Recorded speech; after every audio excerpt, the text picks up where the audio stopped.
In the same streets of London where the Cray twins built their empire, another name grew in the shadows. Quieter, but far more feared by those who truly knew what power meant. The Richardson gang.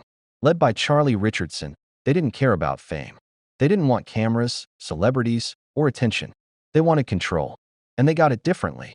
While others ruled through image, the Richardsons ruled through fear that stayed hidden. Real fear. The kind people didn't talk about. At first, they were just another group in South London. Small operations. Local influence. But unlike other gangs, they were patient. Calculated. They didn't rush power. They built it, piece by piece. And when they took control of something, it stayed theirs. Their reputation didn't spread through newspapers. It spread through whispers. Stories of men who owed money and paid a different price. Stories of rooms no one wanted to describe. Of silence that followed those who crossed them. Because the Richardsons didn't just punish. They made examples. Not in public, but in places where no one could see. Where only the victim understood what was happening. And that was enough. Word traveled fast in the underworld. Soon, people feared them more than they feared the Crays.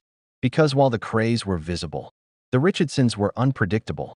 Invisible until it was too late. There was tension between the two groups. Everyone knew it. Two powers in one city never stay balanced forever. But this wasn't a simple rivalry. It was a silent war. Control of territory. Influence. Respect.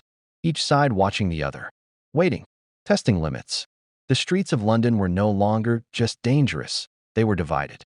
And if you lived there, you knew which side you didn't want to cross. But like all empires built in shadows, the cracks began to show. Police pressure increased. Investigations deepened. And slowly, the silence that protected the Richardsons began to break. One arrest led to another, then another, until the structure they built so carefully started collapsing. In the late 1960s, it ended. Trials exposed what had only existed in whispers. Stories that people had been too afraid to tell finally came out.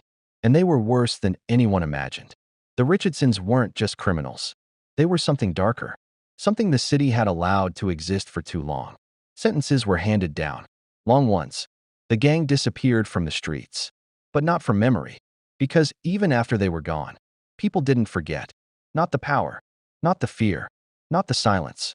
And even today, in certain parts of London, there are stories that are still told quietly. Not because they're forgotten, but because some things are never meant to be spoken out loud.